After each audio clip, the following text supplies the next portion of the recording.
კიდევ ერთხელ მოგესალმებით, ეს არის ქრონიკა 17 საათზე. ახალ ამბებს თორნიკე კვერენშხილაძე გაგაცნოთ ბათუმში მეჩეთის აშენების შესახებ შეთანხმება მიღწეულია. ამის შესახებ მთავრობის ხტომის დაწყებამდე საგარეო საქმეთა მინისტრმა განაცხადა. მთავრობის ხტომაზე სულ 28 საკითხი განიხილება, რა განცხადებები გაკეთდა კანცელარიაში. მიშა ფეიქრიშვილი ისაუბრებს პირდაპირ ეთერში. მიშა, გისმენთ. მთავრობის ხტომა ესუთია, რაც დასრულდა ხტომის დაწყებამდე კი მინისტრთა კაბინეტის წევრებმა რამდენიმე საკითხთან დაკავშირებით გააკეთეს განცხადება ჟურნალისტებთან. პირველი ეს იყო პრემიერ-მინისტრის ვიზიტი თურქეთში და კონკრეტული გადაწყვეტილებები, რომელიც ამ ვიზიტის ფარგლებში იქნა მიღებული, ქართული კულტურული მემკვიდრეობის ძეგლები და ასევე საქართველოს ტერიტორიაზე მეჩეთის აშენების საკითხი. როგორც საგარეო საქმეთა მინისტრმა განაცხადა, მიღებულია გადაწყვეტილება, რომ საქართველოს ტერიტორიაზე აშენდება მეჩეთი, ხოლო რაც ეხება კონკრეტულად აზიზიეს მეჩეთს, ამ საკითხთან დაკავშირებით ჯერჯერობით კონკრეტულად გადაწყვეტილებები მიღებული არ არის. რაც შეეხება ქართულ კულტურულ მემკვიდრეობის ძეგლებს, ამ საკითხით დაინტერესდებიან ქართველი ექსპერტები და ისინი თურქეთში ჩავლენ.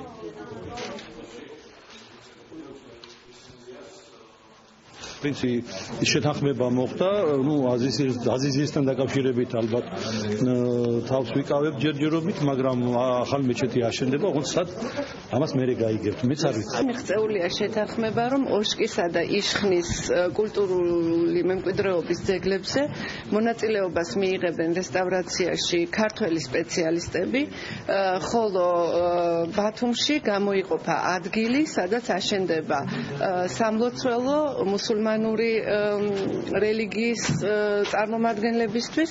ესენი არიან ქართველებიც, რასაკვირველია, ქართული მუსულმანები პირველ რიგში და მათ უნდა კონდეთ თავიანთი მრწამსის მიხედვით ლოცვის საშუალება.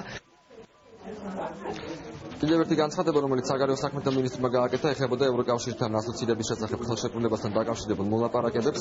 მაია ფანჯიკიძე აღნიშნავს, რომ ამ საკითხთან მიმართებაში საქართველოს მთავრობა აქტიურად მუშაობს და უკვე სადღაც ერთ თვეში ასოცირების შეთანხმებასთან დაკავშირებით მიღებული ტექსტთან დაკავშირებით უკვე საბოლოოდ ჩამოყალიბებული იქნება მთავრობამ.